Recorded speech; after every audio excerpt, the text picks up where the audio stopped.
Hello, and welcome to Rooted in Yad, where I talk about what it's really like living in Jamaica so that you can know what to expect and how to thrive if you are planning to move here. And today, I am interviewing, it's a highly requested topic. I'm interviewing a licensed real estate agent here in Jamaica to talk more about real estate here because, as I said, this topic is highly requested. And, I know a lot of you are especially interested in learning about how to rent in Jamaica. This is what we're going to be talking about today. We're going to be talking about rentals today. So I will let her introduce herself. Nicola, you can introduce yourself. I'd like you to tell us about your background, how long you've been working in real estate, and what brought you to Jamaica. Okay, all right. So hi, Misha. Hi, everyone. Thank you for having us both here. So yeah, as Misha has explained, I am a licensed realtor in Jamaica. I've been working in Jamaica as a realtor for about 6-7 years. But I've always been in property. So I'm originally from the UK, and I've done various roles in the UK, from estate management for local authorities. I've been a private landlord. I've sold overseas in other countries as well. So I've got quite a vast plethora of experience and knowledge in the property field. I've also come to Jamaica, and I've had to qualify and get my license to practice as a real estate agent in Jamaica.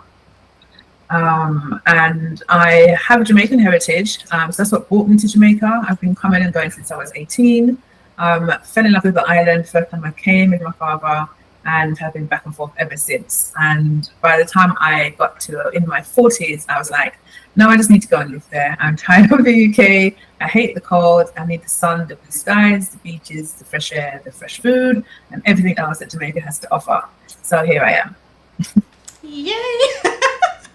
And I'm so glad you're here. I'm so glad we're both here. Really, it's really lovely here. So just to get right into the questions that the people would like to know. So my first question is about what should someone know before they even start looking to rent somewhere in Jamaica? Because sometimes, people they don't know what they don't know, right? So like, what are the kind of things that you think they should know before they even start looking to rent anywhere here? Okay, so I mean, that's quite a tricky subject in the sense of a lot of people have their own knowledge and experience of the islands, especially if they were born here, they lived here before, they come and go on holiday. So I was coming and going on holidays here for, I don't know, 20 years. You kind of have to put that experience behind you, because if you are just coming on a holiday, or if you lived here 10, 20 years ago, it's a very different Jamaica. It's changing at quite a rapid pace, and it's likely to be living here is a different experience than holidaying here. So you probably need to start from scratch. I would say you need to have an idea of what you're looking for. I think another big mistake is a lot of people come here thinking, they come with their American mindset, or they come with their UK mindset. Like, again, you need to leave that behind. Jamaica has its own personality, its own culture, its own way of doing things. So even though I grew up in a Jamaican culture in the UK, Jamaica's moved on. So what we know and think of and grew up with in the UK, many Jamaicans now are different. So people need to be adaptable, they need to be flexible, and they need to be open-minded. Yeah, you are very right. Very, especially about the, taking holiday in Jamaica is different than actually living here. I learned that firsthand because I'm Canadian. My background is Jamaican. Or I mean, I have my citizenship here now, but like the whole of my background is Jamaican. I'm thinking, oh yeah, I know Jamaica. Like, my background's Jamaican, and then I came here and I was dating a Jamaican. I'm like, oh yeah, I know Jamaica. Now I'm dating a Jamaican from here. Oh, I know Jamaica. And then I came here and lived and learned. Oh no, Yeah. this is very, it is very different here. Another thing gone. Mm-hmm. Yeah, yeah. So then for my next question that I have is, can you give some examples of like the different types of properties someone can rent in Jamaica? Because I don't think people are aware that there are different types of properties, because it is different. It's different than, being in Canada, being in the States, being in the UK. It's different. There are different places here. And some people don't really realize that. So, I mean, I've kind of talked about this, but I'm not a realtor. So Sure. So, and even though Jamaica's an island, you know, it's very vast. There's lots of differences. There's 14 parishes, and all 14 parishes are very different. They all have their own flavor, and their own, you know, good and bad things about them. But I'm going to talk about three main areas which most people should be familiar with, which is Kingston, Montego Bay, and Ocho Rios. And they all have their own distinct flavors. So Kingston is really, being the capital, it's the corporate area. So it's, you know, it's the city of the island. It has a lot of nightlife. It has lots of different people. There's lots of different nationalities in and around Kingston, as there are across the island, but particularly in Kingston. So you'll tend to find, like most cities, there's lots of high-rise apartments going up now. So Kingston and the whole of the island used to be more known for these little one-level properties. Jamaica is moving away from those now, with the number of people returning and the number of people wanting to come and live here, plus the population growing somewhat. They, like many other countries, are having to, you know, review how they house people. So no longer are people getting the little quaint houses. People are now getting what we call tower blocks. May not be as high as in some countries, but we are going up about 10 floors now. So if people are looking to live in Kingston, in, you know, a newly developed property, they will most likely come across an apartment. We do also have some really nice townhouses that are being built now as well. So these are houses on 2 or 3 levels, mostly in communities and in you know, gated complexes. So that will come with security and amenities like the pool, tennis court, those kind of amenities. So all very nice. But yeah, I would say for Kingston, you're looking at high-rise apartment blocks or townhouses. Montego Bay, which you'll know about because you're very familiar with Montego Bay. Montego Bay for me is more of a tourist town. It's a resort town. You've got your beaches, your bars, much aimed at tourists, I would say. So you've got the mix of the tourists and the locals. You have kind of local areas like downtown, and then you have more tourist areas like the Strip.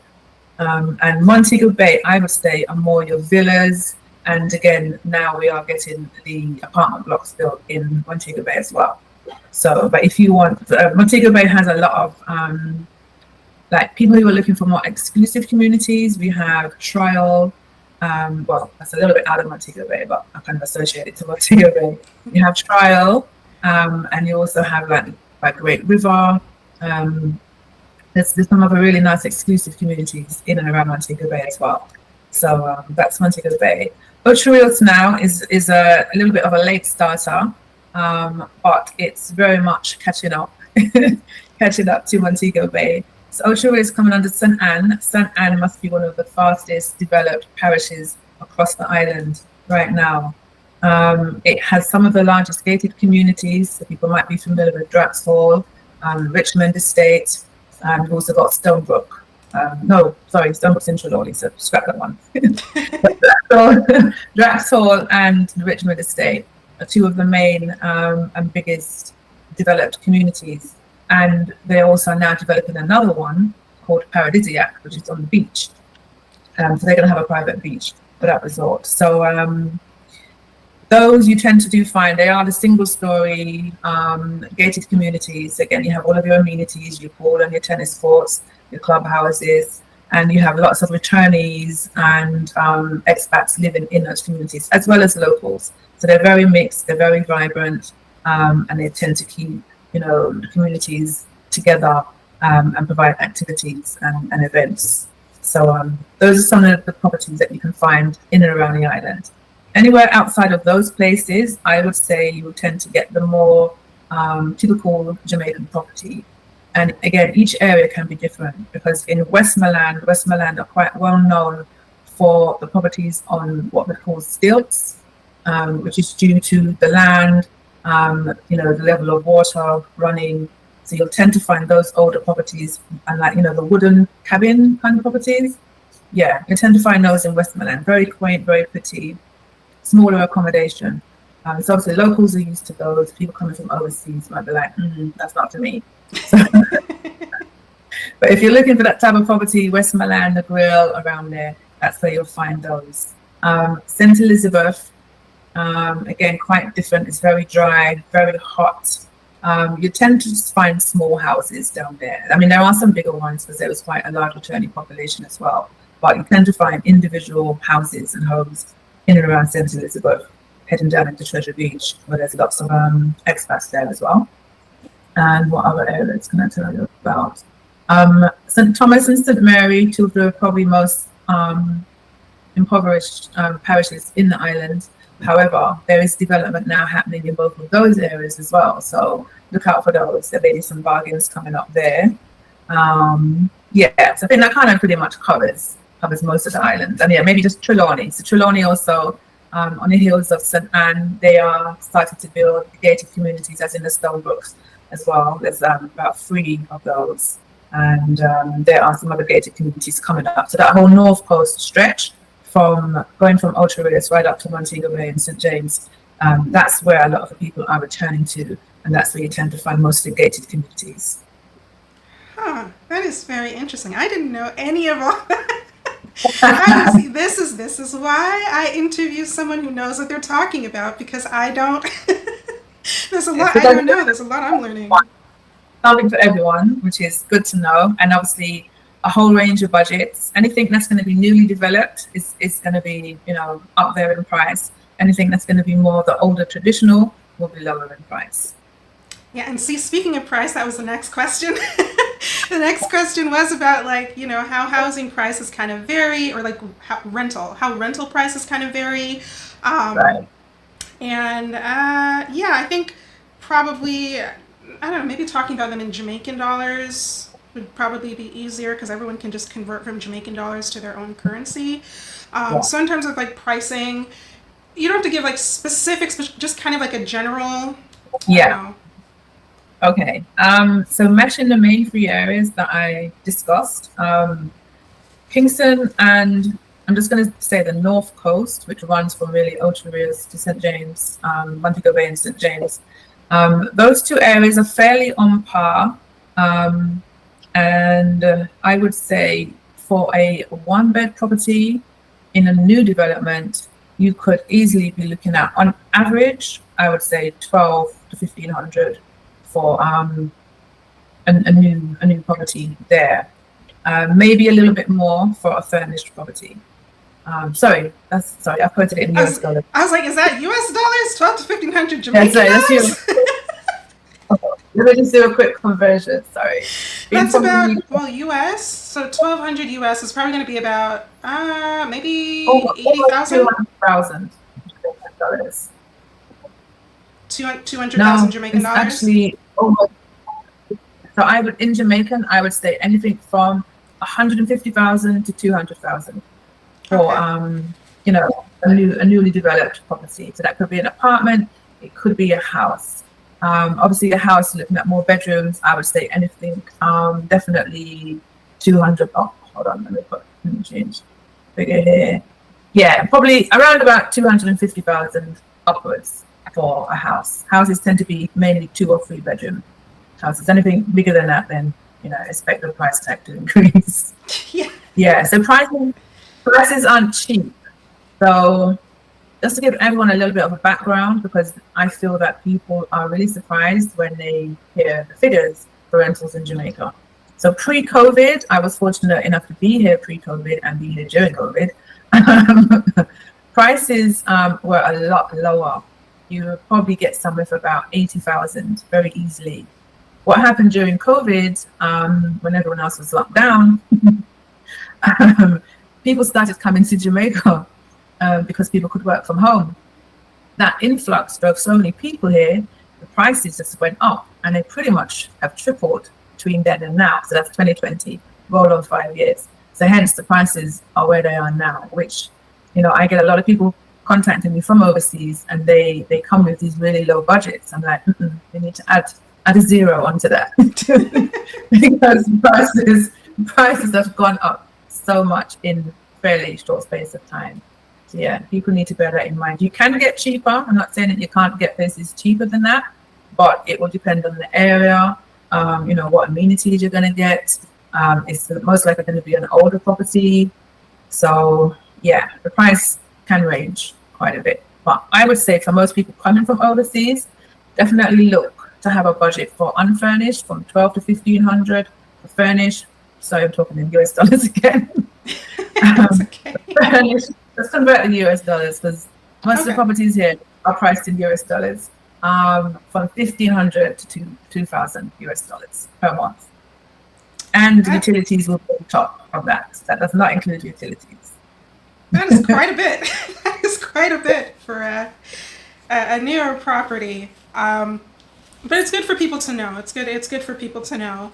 And the prices have raised quite a bit from COVID, because this same place I'm in right now, this was actually the place when I got married. We moved into this place, and we were fortunate enough to be able to move right back in here when we came back in 2023. And when we were renting, this was like 28,000 Jamaican dollars a month for 2 bedroom, 1 bath with land, and now the price has raised to 50,000, which is still below, below market.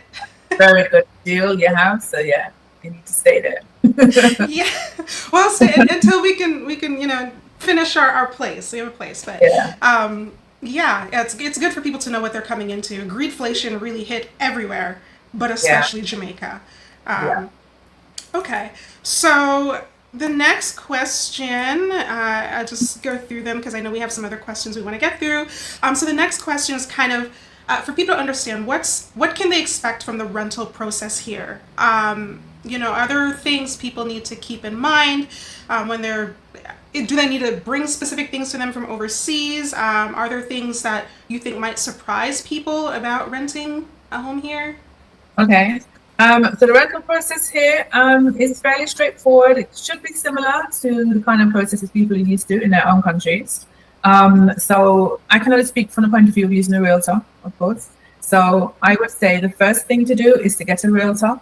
That way you know that you are using somebody. So make sure they're licensed, and we do have a register on the real estate board's website that you can look the realtor up. That way you know that you're working with somebody who's legit, who is only going to be putting legitimate properties in front of you. We do not list any properties that do not have a registered title, which means we are working directly with the actual owner. So there won't be any issues for any tenants in terms of legality, and that they'll be, potentially renting a property that they shouldn't be in. But in terms of the process, so get a realtor. What we would do then is introduce you to what's available on the market. Once you've had a look through those and you found properties that you like, then you will organize the viewings. How it works in Jamaica is probably very similar to the US model. I'm not sure how Canada works, but it's very different from the UK. So in Jamaica, you can basically work with any agent, and they will have access to the whole market. So everyone shares each other's listings in Jamaica. So I will have access to the whole market, and I will work with my colleague to collaborate on a property if one of my clients wants to look at another agent's listing. So that's not a problem. So you can work with any agent. Choose your agent, choose the person you want to work with, and then just move forward with that person. Once you've viewed the property, if you've seen one that you like, then you would complete what's called an offer form. There'd be 2 forms that we would send to you. One would be an offer form, well, there'd be 3 forms for renting. One would be an offer form, one would be a tenant profile form, and one would be a customer information form. The customer information form is, again, most people should be aware, in most countries we have anti-money laundering rules, and that's the form that we have to complete with our client to ensure that we are working with the person who says that they are who they are. So we would need at that point to collect identification, proof of address, proof of funds, etc., and we can then present the offer. If the offer is accepted, then we would go through to get in the draft tenancy agreement and make provisions to make a deposit. And once all that's done and agreed, then hand over the keys and you can move on in. Okay. So I'm just thinking, just a couple of clarification questions there. So the first is, when people rent here, do they need a TRN? If they're going through a realtor, do they still need a TRN? Yes. So you'll absolutely need a TRN, which is a tax registration number. So every single thing in Jamaica that has anything to do with finances will require the TRN. So the reason the rental applicant would need the TRN is because they would register for their utilities And to do that, required to have a TRN. So you would need a TRN at the beginning of that offering process. Okay. And then the offering process. So is that like, is there already, let's say, a rental price? And then or are they kind of saying, this is, will you accept this rent? Like they don't know what the price is. It's kind of, will you accept this rent? Or is it kind of both? Right. So every property is advertised with a price, Okay. but every property is negotiable. So when they're completing the offer form, they will be stating what price, right, what rental price they want to offer to pay for that property. It will then go to the landlord, and the landlord can either accept, reject, or counter offer, mostly on the price. And then, if it's countered, they may come back, say, with a higher price, and then it'll be for the prospective tenant to accept or reject the counter offer. Okay. So it's kind of like buying a home in that sense. Like yeah, it's the same. It's the same process. Exactly the same process. Yeah. Okay. Okay, so that is it for part 1 today. I decided to split this in half because it's kind of long. But that is it for part 1 today. I hope that you found this helpful or informative or at least entertaining, but definitely helpful and informative. I certainly have, and I live here, so I'm hoping that you, being someone who is coming here, I'm hoping that you found it just as helpful or as informative as I have. The next video, so the part 2 is probably going to be released in 4 days or so, and then the next video is going to be about buying real estate in Jamaica. I'm going to be interviewing NICOLA about that, so if that is something you're interested in and you have not subscribed yet, do subscribe so that you don't miss those videos. And also, if you do like this video, like the video to let me know, and also let NICOLA know, because I'm sure NICOLA is going to be watching this as well. So do like the video to let both of us know that you found this video helpful and informative, as well as I do want to hear from you.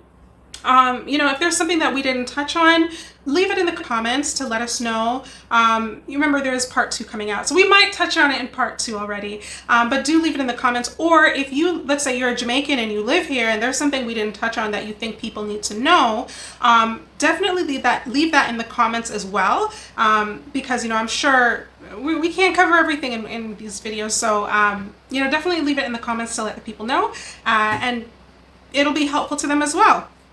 And if you are planning to move here, please don't leave without getting your freebies. I have created more freebies. They are on my site. The link is in the comments and in the description, so you can check those out. I created these things to help give you a head start on things like what to bring, what to expect, what to prep, things like that. As well as the last thing I will say is that if you want even more support outside of my freebies and outside of my videos, I do have a few resources to help your transition go even smoother. So the first is the Moving to Jamaica Starter Guide. If you have not gotten this already, it is still available at this point. At this point, it is still available for pre-order for $10. Pre-order means you are still getting access to some information, by the way.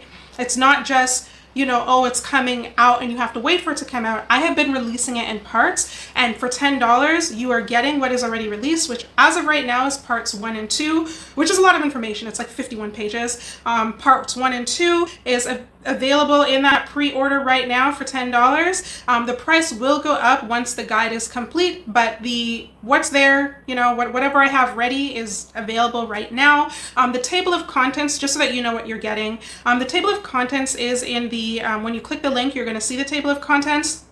And it's covering things like transportation, cost of living, some of what we are discussing, and NICOLA and I are discussing in this interview with the properties, covering utilities, stuff like that, covering, I don't know, making community. Like there's a whole bunch of information that I'm including in this starter guide. So if that's something that you are interested in, if it's something that you think is helpful, do get the guide. It's only $10, as I mentioned. The price will go up once the guide is complete, but for now it is only $10, and you are getting access to everything. And as I release more parts, you're getting access to all of that. You're not going to have to pay anything additional. So the links for that are in the comments in the description. The next thing I do want to mention I have is I have a workbook. Okay, if you're not sure what you want out of life, or whether moving to Jamaica is right for you. If moving to Jamaica can help you get what you want out of life, this is what this workbook is for. I created it based on my process of figuring out what I want out of life, which is what led me to Jamaica.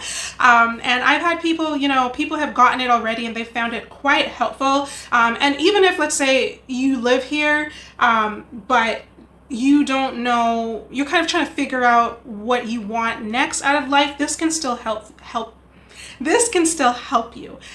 So do feel free to get it. It's only $5. These things are cheap. It's only $5. And you are getting access to the printable version and the version that you can fill out digitally. The link is in the comments and the description. And the last thing I do want to mention is that I have created a journal now, the Grounded and Growing Journal. And this is based on when I did that whole Handling Stress in Jamaica series.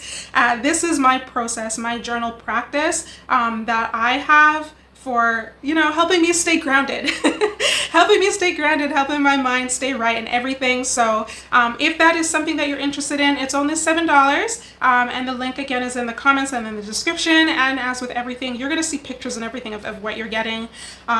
So you're going to know if this is something that you want or something that you don't want, or feel free to get it as a gift for somebody. You can do that too.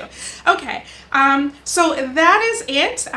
So I hope you found all of this helpful. I hope you found all of this informative. Part 2 will be released within the next, 3-4 days or so.